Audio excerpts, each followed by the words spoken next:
Hope me hope my voice isn't too distracting.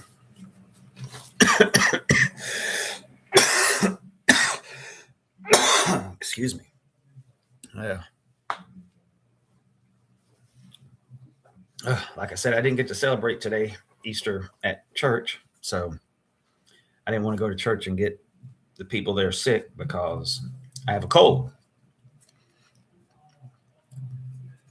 So I thought I would hop on here and talk to you,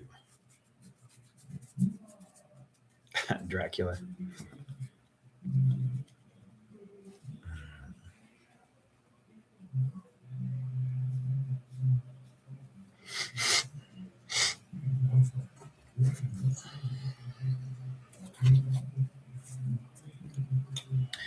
Terry Davis, Easter is pagan. What part of Easter do you think is pagan?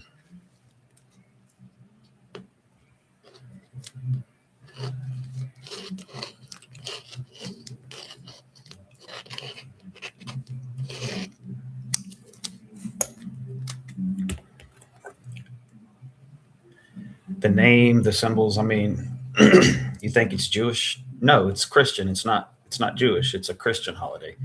The name is also not pagan. So there was only one claim ever made that Easter stole its name from a pagan religion, and it was made by a monk called Bede. Bede. No, it's not. It's not Jewish. The word it's Passover, right? But it's not. Easter is not Passover. It's just celebrated at the same time because that's when Jesus was crucified. Was during Passover. So it's not pagan. The name Easter, like I said, the monk Bede, Bravo Echo Delta Echo. He's the only person that's ever made a historical claim stating that Christians stole the name from a goddess, and the goddess was Eostra. But Eostra never really existed. So the monk, what we believe is actually he confused the name, the month, and the month was Eostra month. And I'm saying that wrong, but it's a German name, so please forgive me. You can go look it up yourself. I do a teaching on this. You can go to my panel or my page. I'll give you all the references that you could want to look at.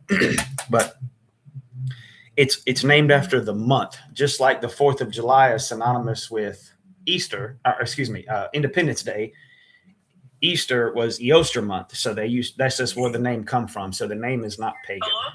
Hey, what's up, brother? You doing all right? Hello, I'm Catholic, so like I believe in Jesus' resurrection.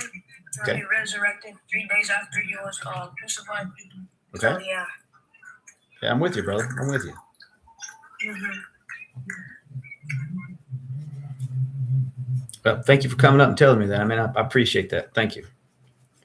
Yeah. So anyway, the name Easter comes from Eostra month, which is not pagan at all. It just means dawn, east, and brightness was the root words, not pagan. Also, the symbols that you mentioned about like the bunny and the eggs, Easter eggs come from Lent. The Christians would hard boil the eggs and they would fast during Lent. So they wouldn't eat any eggs or animal products during Lent. What's up, Sal? How you doing, brother? Hello, sir. I'm actually doing much better, surprisingly. Hey, man. I just wanted to share I had this like really weird experience for a couple 3 days. Okay. No, like I started doing the wrong stuff. Yeah, I don't want to even mention that word, but you know what I'm talking about. And like I had such a bad withdrawal from it, from not doing it, that I felt like almost quit drugs. Like it almost felt same feeling, like I didn't know what was going on. And then when it actually went away weirdly, I have no idea what just happened for those like couple days. Amen, bro. Amen. Like, thank you. Actually, I feel much more in peace. I just glad I met you. I'm just kind of curious about something, though. Okay. What do you got? So, you gotta forgive as a Christian, yes? Yes. I have this one issue where I'm not sure is it actually issue because it depends on who I asked. So I do hold grudges, but the caveat is I only hold grudges to people that never apologize to me. If you apologize to me, admit you was wrong, I have no grudges on anybody that like admitted they're wrong and apologized. The issue is the people that never admitted that they messed with me. Like I still hold grudges on those people, you know? Okay. I don't know if is that a problem though? Yeah, it's a problem because the Bible tells you to forgive. If you want to be forgiven, then you've got to forgive.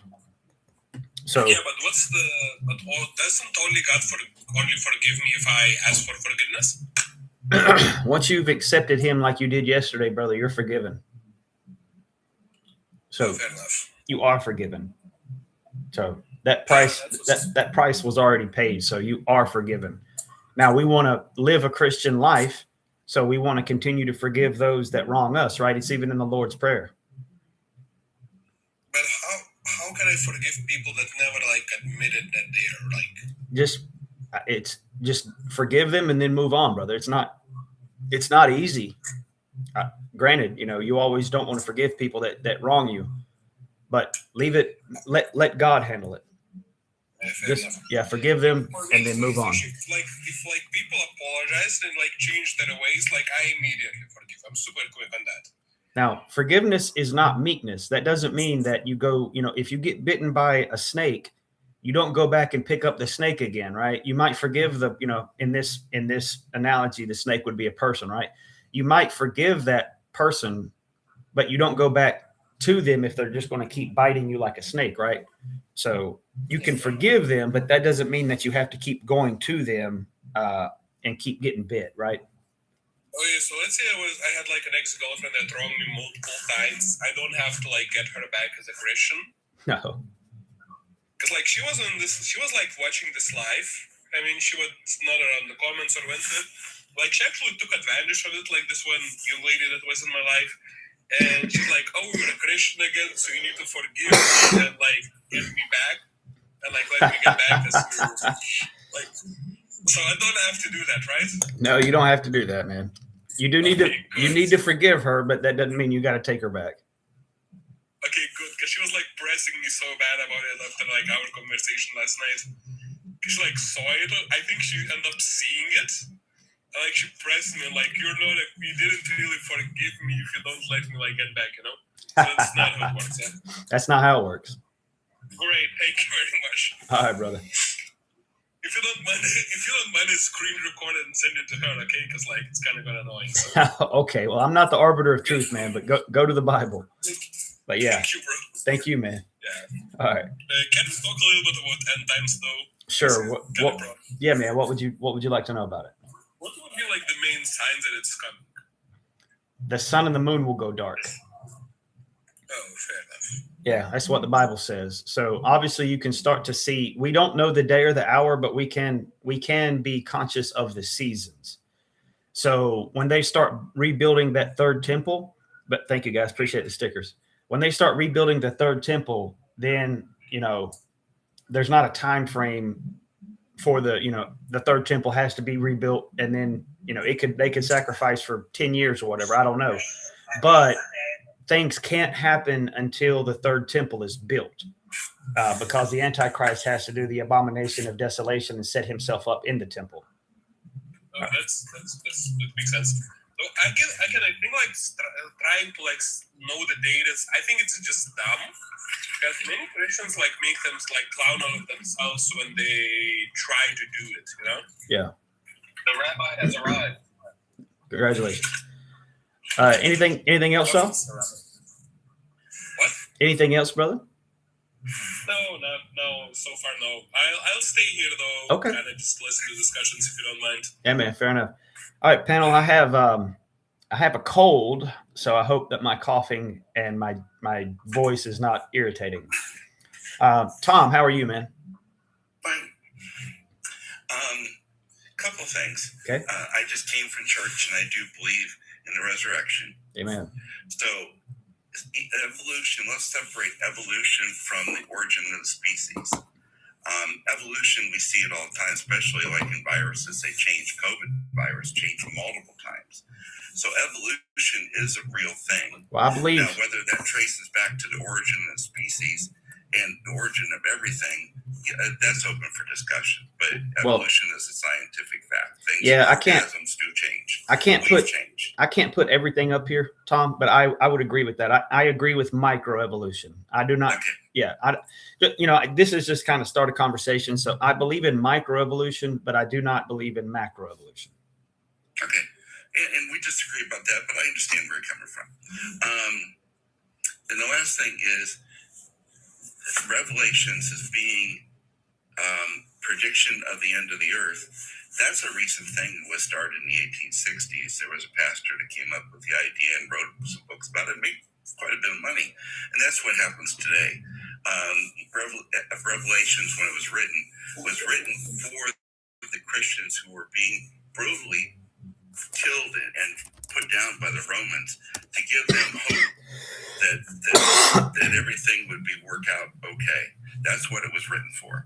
And the idea that it's written for us today as the end times, that's a very recent theory that was written in the 1860s. I don't remember that the pastor came up with it. Yeah, but that's not today.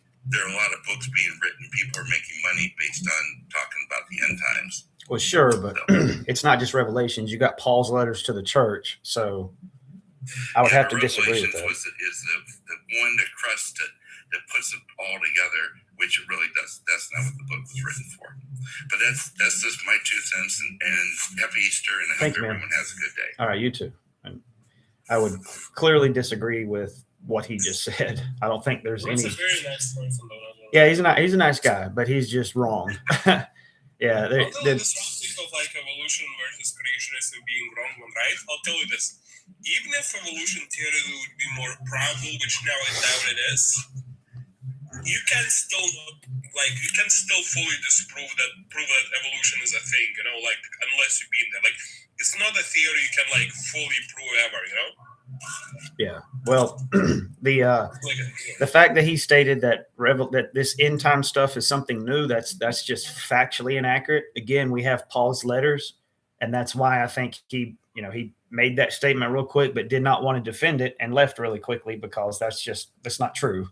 We have Paul's letters that talk about it, and then Revelations do put it together. So clearly it's not just Revelations, and it's not just written for Christians back then. Clearly. Yeah, clearly. It's clear in the Bible. You can just Google it up. You're probably going to find like multiple verses to disprove that. Just with a quick Google search can even do that. Absolutely. I believe. Sure. I'm sorry. No, go ahead. I'm sorry. Go ahead. Okay, so basically I was called out by something on like my witchcraft friends, and they told me that basically like what we do in church during communion and praying and stuff, it's still technically witchcraft. What would you say on that argument? Because I didn't know how to respond to that. Well, I would, like I told you yesterday, brother, now that you're a new Christian, you need to separate yourself from those past friends that still are in that, man, because they're going to try to drag you back, right? So yes. you can be a witness, there's no doubt, but I wouldn't, you're a one-day-old Christian, man, so I wouldn't be going and trying to debate, people in the past and stuff like that. I was in Christianity for years, so I know my stuff quite well, I think. Okay, well then this should be an easy answer, because it's not witchcraft, right? Jesus, it's symbolism. When he did the Last Supper, he said, this is the bread is my flesh and the wine is my blood. That's not real. I know that Catholics believe that substantiation, that it actually turns into flesh and blood, but it's not true. It's just symbolisms, right? And it's this. It doesn't. If you would go through a microscope, it doesn't. So it's but it's not witchcraft, and it's kind of weird that anybody would associate that with it. So I would tell you to tell them, if they want to remain your friend, then this is who you are now. They can either accept it or reject it. And if they reject it, then it is what it is, man. You got to go. We don't really reject it. We just kind of discuss it back and forth, Yeah. So they're like supportive, but like there's still like a discussion of like, I got who's you. right and who's wrong. Well, send them. Sense. Yeah, send them my way. I'll help them out. Okay, I'll send a couple of them your way. Some of them actually would be interested to talk to you. Some of them actually think they could reconvert you to paganism, but I don't think that's going to actually work out. I'm going to see them. Oh, excuse me. Short, what's up, brother? Hey, what's up? Happy Easter. Thanks, same to you. So the Easter bunny and Easter eggs are pagan symbolisms. You guys know that, right? Well, they're not, so no, I wouldn't know that. You know, so the Easter bunny is in the Bible? No, it's not in the Bible, but Easter eggs are not in the Bible either, but it's still, that doesn't make it pagan just because something's not in the Bible. Well, it's not Christian. But it is. Easter eggs are. There's some leeway on the bunny because we don't know what it was. We know that the bunny. No, it wasn't, brother. It's a symbolism of fertility. No, yes, but correlation doesn't equal causation. So you have to show me that just because somebody long ago and far away in a different part of the world used the bunny as a fertility symbol, that the Christians stole it in this Easter tradition, because there literally is no correlation. Okay, let me tell you, that's Hellenic. Hold on. So let me tell you. So I'll give you both of them. Okay. I'll start off with the Easter eggs and then I'll go to the bunny. But Easter eggs is a 100% started by Christians for Christians to celebrate the resurrection. End of story. Christians would fast during Lent, and so the chickens would still lay eggs. And obviously Christians back then didn't have refrigerators or candy that they could enjoy. So believe it or not, eating a hard-boiled egg when you fasted for a week was a treat. So what they would do is they wouldn't eat any animal products. So they would still gather the eggs from the chickens, but they would hard boil them so that they could eat them after Lent. And then what they would do is they would paint the eggs red in an effort to symbolize the blood of Christ. And then that turned into a game to where they would hide the eggs for their children to go find so that they could have a little treat. It was a fun little game, and they got a Christian story out of it also, because the children would run around, look for the red eggs, and then you could tell them a story, just like Christ always used symbolisms in his stories. Same thing with this. So it was a Christian tradition that started off with Christians. Now, the Easter bunny didn't come around until the late 1600s, early 1700s. And the only person that ever mentioned it was a German physician. And I have his name. I do a study on this, but I'm not going to try to say it here. I'll totally mess it up. But you're welcome to go on my page, and I'll give you all the references. But he mentions that there was an Easter hare that the children would make nest for, and the hare would lay in the nest and lay colorful eggs. But he doesn't give any information other than that. So here's what, and he does say it was a folklore. So here's what we know. The Easter hare did arise beside Christianity from our traditions. I would imagine, now this is my conjecture, I would imagine that the Easter hare probably started off as a story to tell children about Christ also, because we know that the word Easter is in there. So that's Christian. It was an Easter hare. And the colored eggs that the hare would lay, we know that it was the colored eggs come from Christianity also. So this story was a Christian story to begin with. But if you want to say, now the early Christians didn't adopt it. So if you want to say that the Easter bunny is not original, I would agree with that, but that doesn't make it pagan either. And anything can be pagan if you worship it, right? But its origins wasn't pagan. And the Easter bunny only got as big as it is today because of commercialism. You know, it's a lot easier to sell children an Easter bunny toy than it is a crucifixion toy, right? So the Easter eggs come from Christianity, and the bunny was a spinoff of our stories. So it's not Christian, but it's also not pagan. Make sense? I mean, a crucifixion toy for a child would be pretty damn hilarious. Yeah. That was actually pretty informative. I appreciate that. Yeah, man. How do you feel about the Roman fertility? How do you feel about the Romans doing Ostera and the fertility fest? Yeah, which one are you talking about? So I can. I'm talking about like today's day, Easter, Ostera, which was a pagan holiday. Okay, I got you. The Romans. Yes, ma'am. So I think the name is Oestra, or am I saying it wrong? Anyway, yeah. It's there or something like that. Okay, yeah, fair enough. Well, so here's the thing about that. Oestra, that my guy's got it spelled right there at the bottom. Eostra. Eostra. So we know that Eostra actually didn't exist. There's only one person in the history of everything that mentioned her, and his name was Bede, Bravo Echo Delta Echo, Monk Bede. He's the only person that ever mentioned her, and he does claim that the Christians stole this holiday from this pagan goddess. The only problem is now is mainstream scholars believe either he made it up and lied about it, which I don't believe. I think he was just confused. The more reliable story is that he was just confused. He believed that the month was named after a pagan goddess. The reason why we know that she didn't exist is because there's no shrines to her. There's no prayers to her. There's no temples to her. There's no archaeological evidence of her. There's no scribal evidence of her ever. Legitimately, there's only one person in the history of everything that ever mentioned her, and we think the monk confused the month.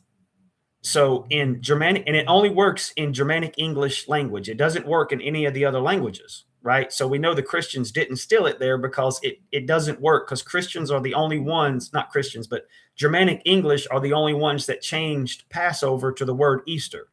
Right, all of the other languages still has it as Passover, or Pesca, I think it's called in their language, but we changed it to Easter, right? And it's off of the month, Eostra month. And again, I'm probably saying that wrong, but it's a bunch of German words that forgive me for my pronunciation. But the monk thought that the month was named after a goddess, but its root words are east, brightness, and morning, if I'm not mistaken, something like that, but it's not pagan. So yeah, there's literally no evidence that Christians stole the name Easter from a pagan goddess. I agree with what you're saying, but I think that anything that is not Christian is pagan. But it is Christian. I'm not trying to say that Easter is pagan or not, but it's a pagan festivities. So yes, Christ was sacrificed. Christ. Can you give me an example of something that Christians do during Easter that is pagan? Okay, Christmas. All right, that's yeah. Christmas, but okay. Like I said, I do Christ. I'm gonna do a Christmas one later, but Christmas is also not. It's an involvement of a lot of things. Spicy. Spicy. Christmas. Christmas is actually Yule, but is that also like wrong? All right, listen to me, guys. Christmas is also not pagan.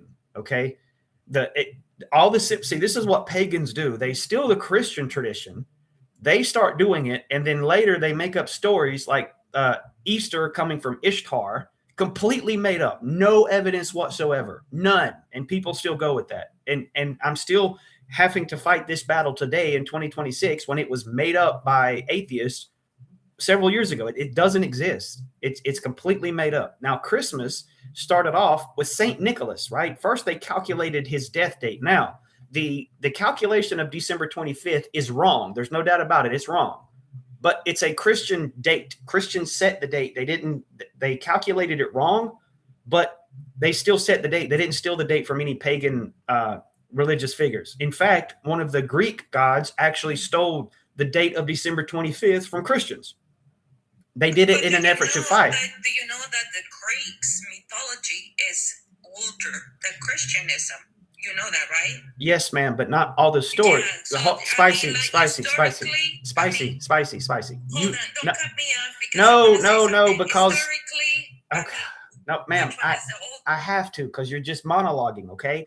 So I can give you examples, okay? I can go straight there and show you that the Greek gods are older, but not the birth date. They later added that into it. For example, like Dionysus turning water into wine. People say that Christians stole from Dionysus because he was a wine god. But the only time of a telling of a story of him turning water into wine is after Jesus did it. So it is true to say that the Greek god Dionysus predated Christianity. That's absolutely true. But the story of him turning water into wine does not predate it. They got that from the Christians. So it is true to say that some of these Greek gods predated, but not all of their stories, ma'am. So the reason why I interrupted you there is because I don't want to rabbit trail, because now we're rabbit trailing. Okay, so Christmas is not pagan. The date December 25th was not stolen from anyone. It started off with Saint Nicholas. Okay, that was a Christian. That was a Catholic man who was going around giving presents out to children. He's literally called Saint Nicholas. So he wasn't a fat man that run around the world with reindeer. A Christmas tree is also not pagan. The Christians used to celebrate with the tree because it was an evergreen, meaning that it represented Christ because it never unalived, right? You couldn't unalive it. It stayed green during the winter. And then they would... But the greenish and everything comes with the Nordic gods. The what? Nordic gods. The what does? The what does? Evergreen, the star. No, ma'am. I'm literally... The winter equinox, all of that, fire... No, ma'am. Ma'am. That is all these elements before Christianity. No. So a couple of things there. They did an oak tree. The Christians did evergreen. It's an element. In Spicy. Can you give me? Trying to say. I know, but just you have to show me that causation equals correlation, because correlation doesn't equal causation. So you have to show me that. Just because somebody, like I said, just because another culture used a rabbit as a fertility sign, and now Christians also use rabbits in Easter, doesn't mean that they're correlated. You have to prove that. You can't just say just because this culture uses a bunny and this culture uses a bunny and this culture is older, therefore they stole it from them. So they would decorate the evergreen, and it was an oak tree that the pagans used. The Christians use an evergreen in an effort to go against them, and they would decorate the tree with fruits to represent the tree of life.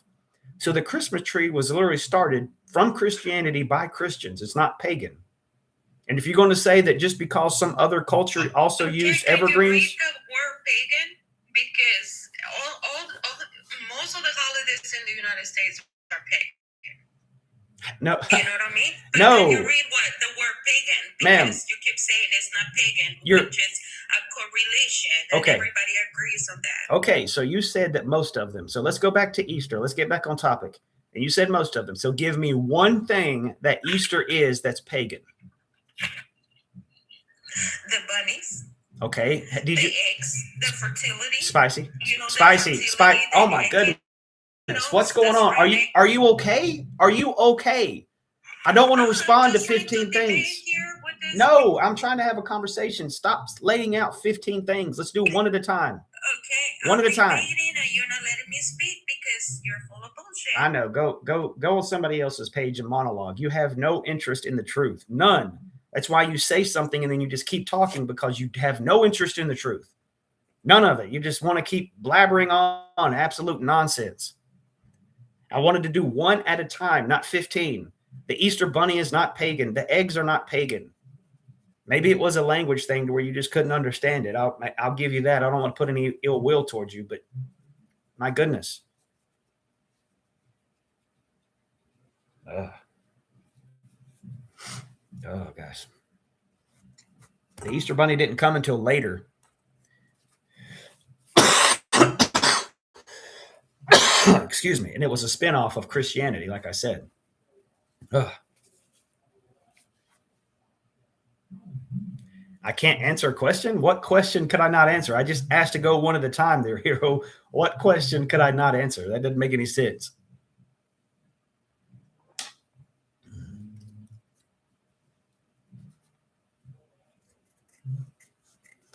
Why are you down there in the comments, man? You usually come up here and talk to me.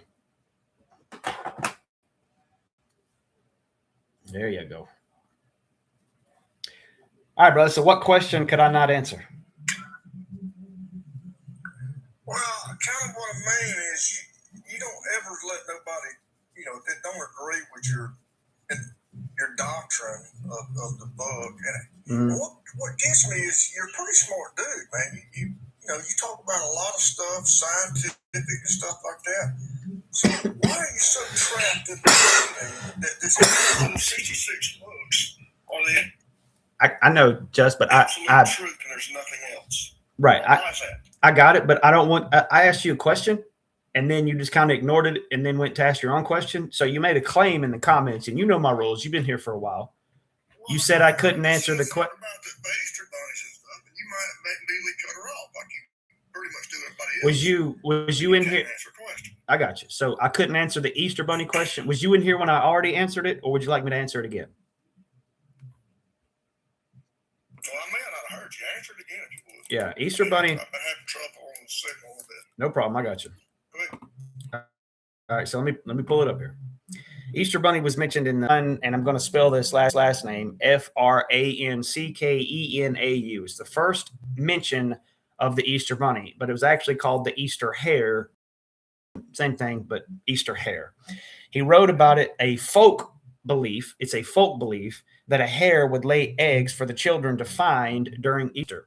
Children would make nests for the Easter hare that would lay colorful eggs for them. And then again, this was in 1682.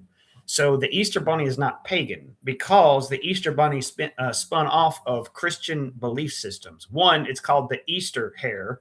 And we already know by this time, Easter clearly meant the resurrection, right? And the colored eggs was a Christian tradition after Lent. So it mentions the colored eggs. So again, this was a Christian tradition. It wasn't pagan. Well, let me ask you something, Ricky. Today is Easter, so supposedly the day that he was raised up, right? Yeah. So, did you ever come up with a date that he was really unalived on? Because it fluctuates, weeks each year. I don't know if they. How come I don't know if they know the date or not. How come they can get his birthday right, but they can't get his unaliving date right? They never can. It moves. I think you have that. Does not. I think you have that backwards. They got it. They might have his death date correct and his birthday incorrect. Well, okay, prove what you're saying then. I don't. I actually the Easter goes by the Jewish calendar with the moon phases and all that. That's why it seems to change, right? It's during Passover. So now, I mean, if you was unalive and on your tombstone, would that date change? On that day? No, but the Jews didn't do that. Okay, well, if we went all the way back, does anybody know the actual day that happened? Surely got to have a record of that, right? Are you okay? I'm asking you a question. Yeah, I've answered it. Are you okay? Can you hear me? So yeah, it was 2,000 years ago during the Passover. So yes, we know now. If you want to go to the birth, no, it was the Passover 2,000 years ago. If you want to do the math and determine what date that was, have at it. 2,000 years ago. So you're saying it's exactly 2,000 years ago from today. 2026 years ago. Okay. So where do you get your facts out on that? Yeah, it was like check it out. 33. Would it matter if they got the day right or wrong? I mean, the Jews didn't stamp gravestones like that. It clearly would. Why? Why? Well, I mean, it's because they've got a lot of other stuff that don't add up. Like that. That's how does that not add up? Just because you don't have the date, the time, and the hour. How is that? How would that not add up? Everything that they wrote about him rising from the dead is now completely factually inaccurate because they didn't say it was a Tuesday. Okay, well, you say that's actual truth that this actually happened. How do you know that from fact? The textual evidence, textual criticism. Okay, so that somebody wrote. It wasn't just. It wasn't. In other words, we're going by belief instead of facts, right? Do you believe in Alexander? I wanted to see the documentation of their crucifixion in the Romans dialogue. Did you? Because they have a record of all of the crucifixions.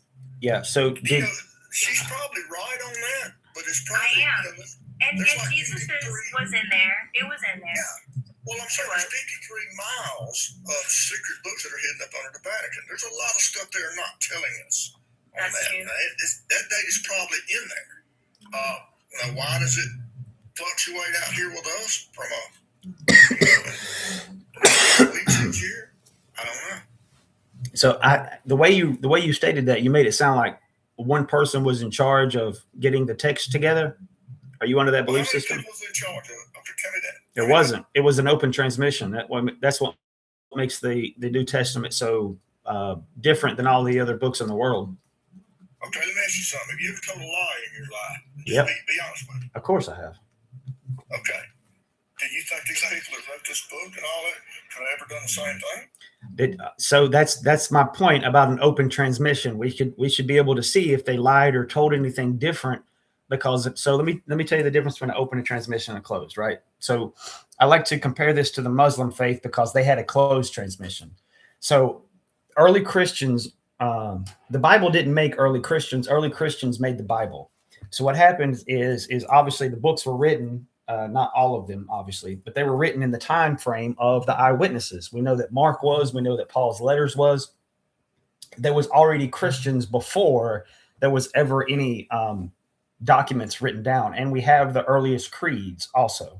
So anyway, they logged down what happened in these books, and then they were willing to unalive for it. But when Christianity started to spread, these individuals would copy your copy, and then somebody else would copy that copy. So it's copies of copies of copies of copies, and it literally went all over the Mediterranean, and then the Byzantine literally went all over the world, right? So we could compare it. The ones that went to Egypt to the ones that went to Greece to the ones that went to Ethiopia and all around the world there, we can compare these two, 1,000 years later, we can compare this manuscript to this one. And outside of the norm, if this was not true, you would expect drift. You would expect people to add things or subtract things or take things away. For example, one of the things is called the doctrine of embarrassment. If it's embarrassing, then obviously you don't make the story up and make it embarrassing for you. And it was extremely embarrassing in the Middle East to have your God being witnessed by women. A woman's testimony at the time, you had to have, it's either 2 or 3 women equaled one man's testimony. And the fact that Jesus showed himself resurrecting, the first people he showed himself to women, they made fun of him for this. Matter of fact, you can see people carved it in the side of some of the prison walls in Rome, making fun of it. I think it was the guards first. I think it was the guards. Maybe, but they made fun of Christianity and said that it was a religion for the women and orphans because God showed himself to women first. That fact did not change throughout all of history. We can compare all of these manuscripts and they all say the same thing, brother. They all say the same thing. Now, the Muslims have the exact opposite. They have a closed transmission. It's called the Uthmanic revision. They had one man said, get me all the Qurans together. His name was Caliph Uthman. He got all the Qurans together and he decided what was in it, what was not in it, and he burned all the other copies of it. So you cannot use science to go back and determine what they meant when they wrote it, if it was true, if there was testimony to it. You just have to trust that Uthman got it right. Christians are the exact opposite. Anytime there is a small or deviation from it, we can use textual criticism to see if the author missed it, because there's scribal errors, right? People make mistakes when they write things down. Of course there is. But we know what the original authors meant because we have so many copies of it. Well, there's a lot of copies. There's a lot of errors. Can you changes to fit certain religion? I mean, I think it's all okay. Can you give me an example? Hold on, young lady. Hold on. You made a claim. I want you to support that claim, please. Can you give me an example of changes or errors that you'd like me to address? Oh, what are that, 13 different denominations? I'm talking about textual criticism. We're talking about the manuscripts, not the way people interpret them, but the manuscripts themselves. Versus the International Bible Version. Those are translations of the same manuscripts. Oh, no. The prepositions are very different. You do know On the God. Can you give, ma'am? Oh my goodness. Oh my goodness. If you make a claim, You're right. okay, if you make a claim, please support that claim. I did. International Bible versus King James Bible. There's one right there. Okay, There's do you, over 1,000 ma'am, do you know what the difference is in those versions? The prepositions. What do you mean? Give me an example. The on Jesus, through Jesus, for Jesus, in Jesus. It all means something completely different in different denominations. Right. Have it dispute how they want to believe, which is fine. It's fine. My goodness. So they, it's, I follow. no. I gotta mute you up now, please. I want to stay on one topic at a time because you're making an accusation and then we just run off of it. So no, those are translated from the Alexandrian manuscript. Okay. The Alexandrian, those are different from the Byzantine. The Byzantine is the majority text principle, right? That's right. So the Alexandrian has the same thing on the Byzantine. They all say identically the same thing, just worded different or spelt different. Yeah. It still tells the same stories, ma'am. Not quite. It's a different type of gaslight. Say it again. It's a different type. A different type of what? Different type of manipulative communication to get you to Like follow what? They all tell the same story. What do you mean? to follow a God that is destructive. No, stop. I'm not going to that yet. I'm going forward. Okay. All right. Go forward by yourself. Okay. I really appreciate it, guys. But let me go through my rules before anybody else comes in here. Here's my rules. Answer questions directly, and then you can expound as much as you want within reason after that. I will allow that, but you're going to answer the question directly. I will give you the same courtesy. If you ask me a question, the answer may be, I don't know, but I will answer it directly. Secondly, if you make a claim, you're going to have to support that claim or come off of that claim. Now, the reason she couldn't stay in here is because she made a claim and then she wanted to get off of it as quickly as she possibly could because she's wrong. She's wrong. The Alexandrian manuscripts and the Byzantine manuscripts, there are some differences. I would love to go into them. But the overall, spelling errors and stuff like this are not really a quote unquote difference. But I would love to go into the evidence. But you cannot just make a claim and not support it. And then lastly, use TikTok language so I don't get kicked off. Harper, what's up, man?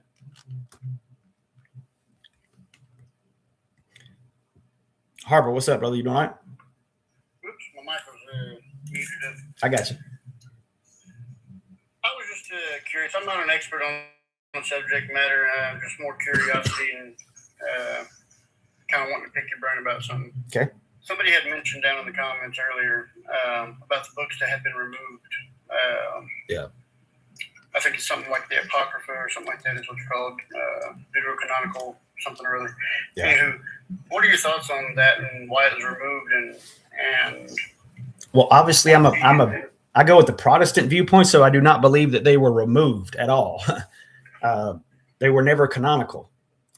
A lot of the Catholics later added them in, and there is a heavy debate between Catholics and Protestants about if it's true or not, who added them, who took them out, so forth and so on.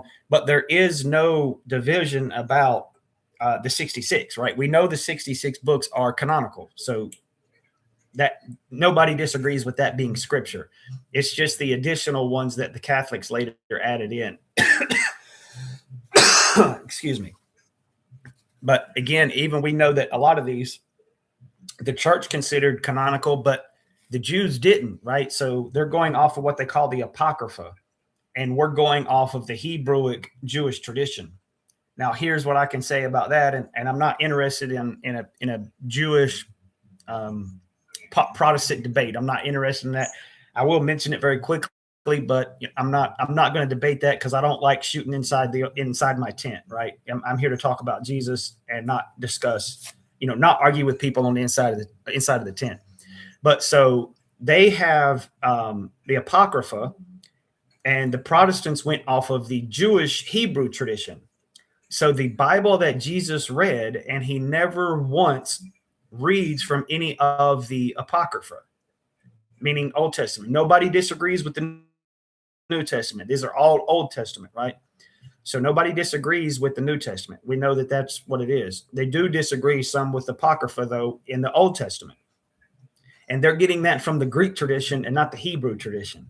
So it really just goes to what you want to believe. Are you Catholic or are you Christian, basically? I know they consider themselves Christian too, but Protestant, I guess I should say that. Makes sense?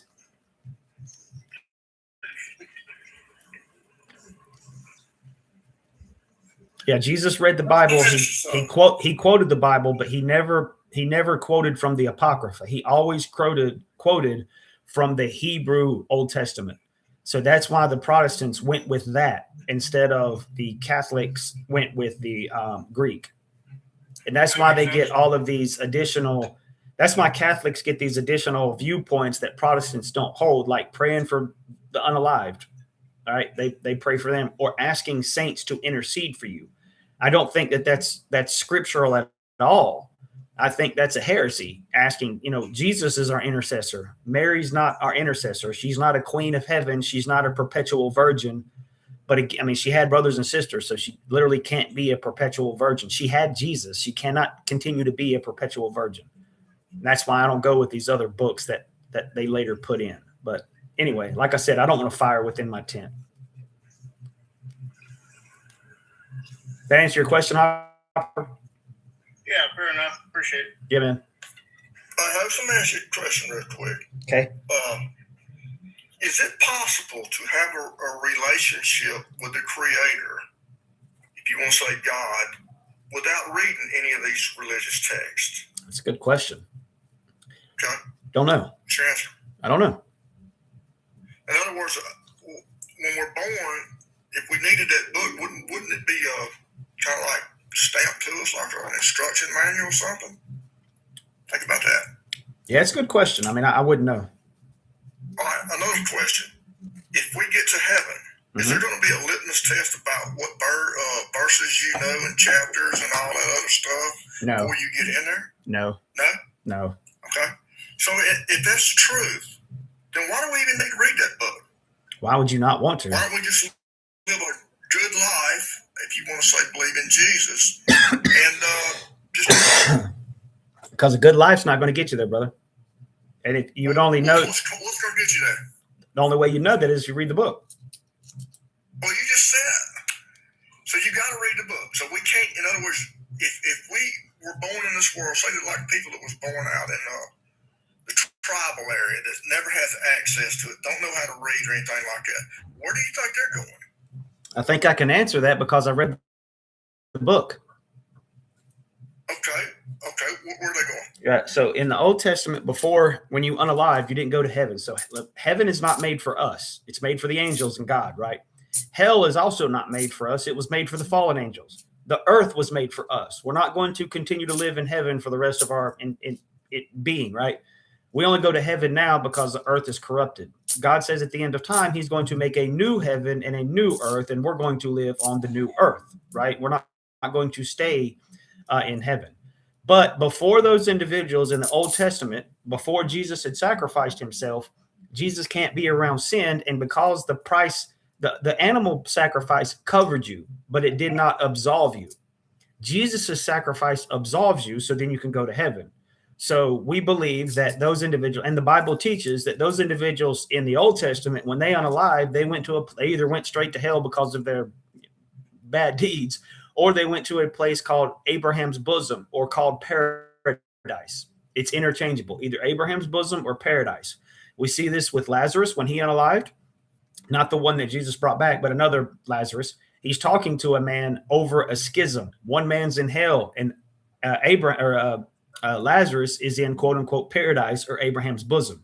And he says, if you could just dip your finger in water and put it on the tip of my tongue, please. Now, Lazarus can't hear him. So Abraham says he can't do that. So the man says, well, at least send Lazarus to go tell my family about the Messiah, obviously about this religion, about God, so they won't end up here. And Abraham tells them they have the prophets. So I'm not going to send Lazarus to go tell him. So my point is, before Jesus unalived, those people went to Abraham's bosom or paradise. The whole purpose of the gospel is for us to go out and preach it to the nations. And you have to be given a choice. So in your scenario of an individual being born in the Amazon jungle and never being able to have the opportunity to either accept or reject Christ, I would imagine that individual goes to Abraham's bosom, just like they did in the Old Testament, to where then they are given an option to either accept Christ or reject him. All right, let me ask you this. When we're unalive, your physical body stays right here. So basically the soul, I guess you'd say, the vapor or ghost, whatever, goes to this place, right? It's not, it's Your physical body does not. it's not purgatory, guys. It's different. Well, hold up. Let me just I get got to you. what I'm saying. I got you. So if we're just a soul or a vapor or a ghost or whatever you want to call it, but there's nothing physical, then how can we feel heat or get hurt when we can walk through stuff? See, it don't make sense. I mean, it's they made up an imaginary place to make people fear, to keep them in control. Okay. You have any Because evidence? if You have the any? physical body is here. You have any you can't evidence, hurt it. Judge? Do you have any evidence for that claim that they made it up? Do you have any evidence that it's real? I'm not. Can I you tell don't. me yes, no, no, That's an It's argument. true. That's an argument from absence. You made the claim. Do you have any evidence to support your Well, you claim, just say it's a belief. brother? You But don't your got deal to. is a belief, You but don't not got to fact, get. right? Don't get excited. Just answer the question. Do you I'm have any excited. evidence, brother? Do you have any evidence to support your claim that they made it up? Yeah, because it don't. Where's it at? Where's your Give me the GPS coordinates. An argument from absence is not evidence of absence. Oh shit, man. It's a logical Dude, fallacy, that's Just. like belief It in really facts. is. All right, You, man. you agree that I can believe in the Easter Bunny, but Next time, brother. Next time. I always let you up.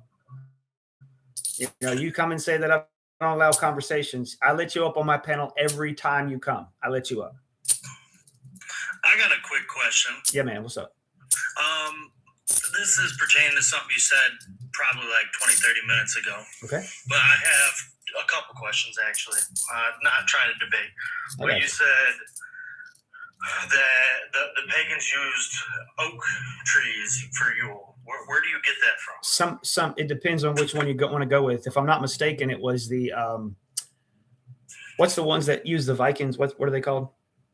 Norse? Norse. Yeah, I think theirs was an oak tree. If I'm not mistaken, it was their symbol of that was an oak tree. Could be wrong, but I'm pretty sure because I even think that Odin hung from an oak tree.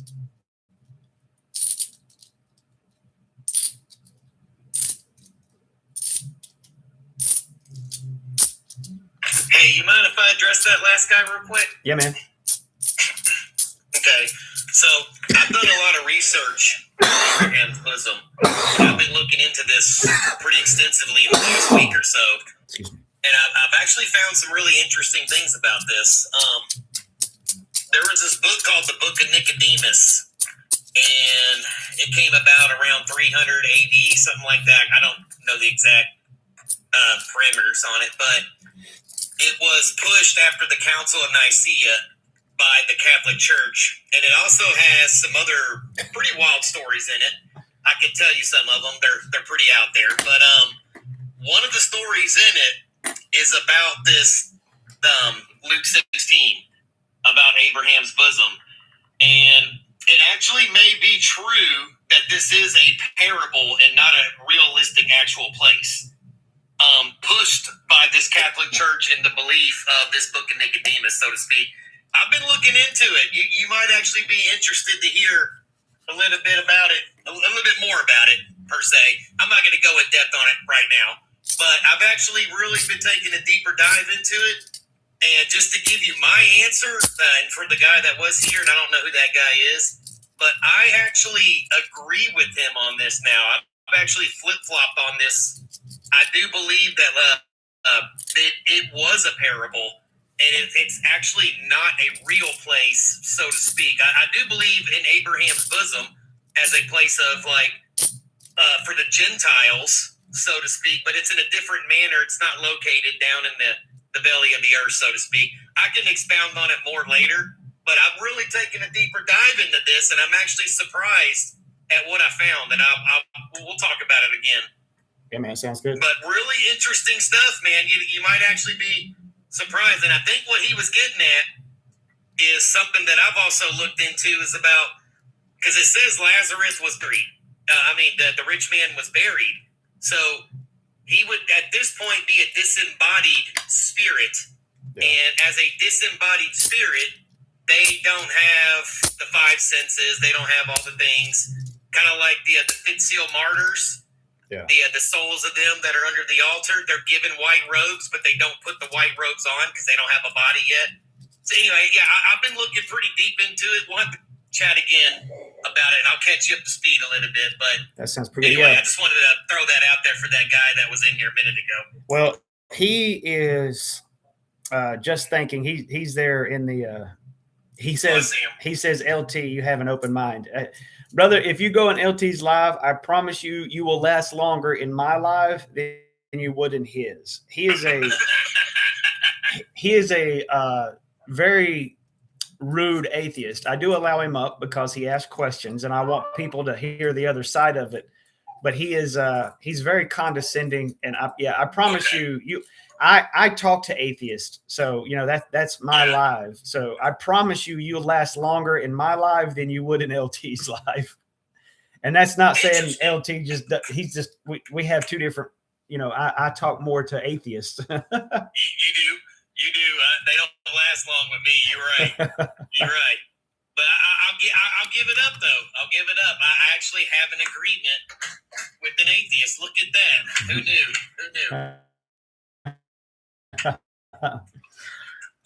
Can I ask, so you also stated that because what was his name? Just Thinking got that stuff backwards about the birthday and then the crucifixion date of Jesus. Can you kind of go a little more on that, and then why? Well, I would prefer to do the Easter one because celebrated on December 25th. Yeah, I would prefer to do. I'll answer your question very directly, but I will say that I would like to get back on topic of Easter because it's Easter. But yes, if I'm not mistaken, the way that just wait for the next panel, then. No, I got you, man. I got you. I will answer your question as best I can. So, if I'm not mistaken, without having my notes right here in front of me, because again, I was ready for Easter. I think they calculated his death date. And they went back, which is a bad calculation. So we know it wasn't, Jesus wasn't born in December, if I'm not mistaken. But that's how they did it. They calculated it from his death date, and then they calculated 9 months. If I'm not mistaken, that's how they did it. Okay, that's all I had. I appreciate you guys' time. Yeah. I'm still a down listener. I got you. Wanted to get on those questions really quick. Yeah, I got you. J. Call Day. Did I say your name right? JK all day. Okay. Yes. Well, I got a couple questions about Jesus and the resurrection. Okay. I guess the first one would be, how does a physical body rise up to a non-physical place? Great question. That would be a God answer, right? Because we believe that Jesus is part of the Trinity. He's one divine essence in three distinct persons. So that would be God. But that wasn't in the Bible, right? Yeah, that's in the Bible. Well, okay. Then it's how if God was, or if Jesus was God, so why did He create a God while on earth? It's no different than talking to them. They're three distinct persons. So he submitted, three distinct persons. Distinct persons are the same. They have the same distinct nature, right? Which would be the God nature. They have the same distinct nature in three different persons. So, and they all have their own divine purpose. God acts at. Say, I gave my only begotten Son. Yes. So God acts as the Godhead, and then Jesus acts as the Son, and then the Holy Spirit is those in between, right? So when Jesus prays, he's submitting his flesh will to the divine will. And it's no different than just talking, right? You have three distinct persons. God's here on planet, and he prays to God in heaven. That's not a problem. I mean, wouldn't that be kind of egotistical, or like thinking in the third person or speaking in the third person? Or if you want to, wouldn't that be under those lines? Maybe, I mean, maybe it makes me crazy, but I talk to myself all the time, man. If I'm in a car by myself, I have conversations with myself and try to play devil's advocate with myself all the time. Right. I got you. I mean, some of these things is like, I think critically, so I ask these questions, and You're fine, man. You're good. I learn, and don't get me wrong, and I don't put nobody down for believing in whatever they believe in. I am a hard chicken atheist, and just a lot of these questions don't make sense. I mean, okay, so for the tomb altogether, I'm gonna ask a question, but I know the answer. But then I'm going to go back into a follow-up question with that. So, back then they didn't give, they thought Jesus of a witch or whatever, or witchcraft. They didn't put people like that in tombs. They put kings in tombs. Well, somebody explained to me once that, it was a rich person that offered their tomb to them. Yeah. Now, it sounds good and all, but if you really think about it, people who were persecuting him and all that, you really think they would have let him slide? And okay, yeah, we'll sacrifice you or whatever, but we're really going to put you in a tomb for kings? It doesn't make sense at all. I mean, it's not always for kings, though, brother. You answered your own question. It's not always for kings if you just could afford one.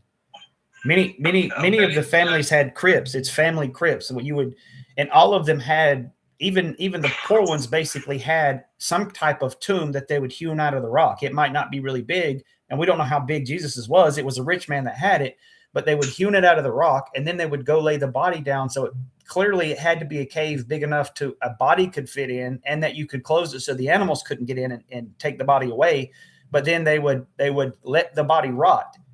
And then after the body rotted to bones, they would go in and gather the bones and then put that in an ossuary, in a box. And you would go inside the family tomb. So the rich man basically allowed Jesus to use his tomb so that the body would rot inside the tomb. I can see that, but I just don't see the persecutors, the one in the. But they said just allowing it to happen, Well, the ones who did it, right? The Romans did it on behalf of the Jews. Pontius Pilate, when you read his story, he clearly did not want to. It does take years. Sis, real quick, 1509. Are you just in here because you hate Christians or what? I mean, you're fine. It doesn't bother me, but it just seems like everything you say is negative. You say that I'm on TikTok while my wife's at work. My wife's in the other room. You got nothing better. You got nothing better to do. Just sitting here and hate on people. My panel's open, so come up if you'd like to have a conversation. Anyway. Yeah, I said we do not agree with you, but why talk smack? Man, atheists, not all of them, but man, I found that if you don't believe like they believe, they get really mad for some reason. You don't believe like me, I hate you. But it goes both ways. I mean, in all religion and all. I got you. But read this. The politics, it's all over. I get you. You got people who can have a conversation and people that I got you. Yeah. So I apologize. If you read the story, the Roman Pontius Pilate, he did not want to unalive Jesus. He even tried to give them a schmurderer, right? He said, "I will get rid of this schmurderer and let Jesus go free," because he was trying to slay their bloodlust, right? He wanted to substantiate that. He wanted to give them over to him so that they could be satiated, is what I'm trying to say. And they said, free Barabbas, how you say his name. They said, free him and crucify Christ. They wanted Christ unalive. It was the Jews that wanted him unalive, but they didn't have the authority because they were working under Pontius Pilate. So Pontius, being a Roman citizen, he was in fear of a Jewish uprising. So that's why ultimately he even says, this man's innocent. I wash my hands of his blood. And the Jews said, let his blood be on us up to the third or fourth generation, right? So they crucified him. And then because Passover was coming, You couldn't leave the body up overnight, so they had to take it. So a rich man didn't go to the Jews. He went to Pontius Pilate. So the Jews probably wouldn't have allowed it. But he didn't go to the Jews. He went to Pontius Pilate. He went to them. Now Pilate already had a sympathetic reaction towards Christ. So the man went to Pontius Pilate and he said, allow me to take the body and put it in a tomb. Okay, the Jews didn't have a say in that. They were clearly upset about it because then they went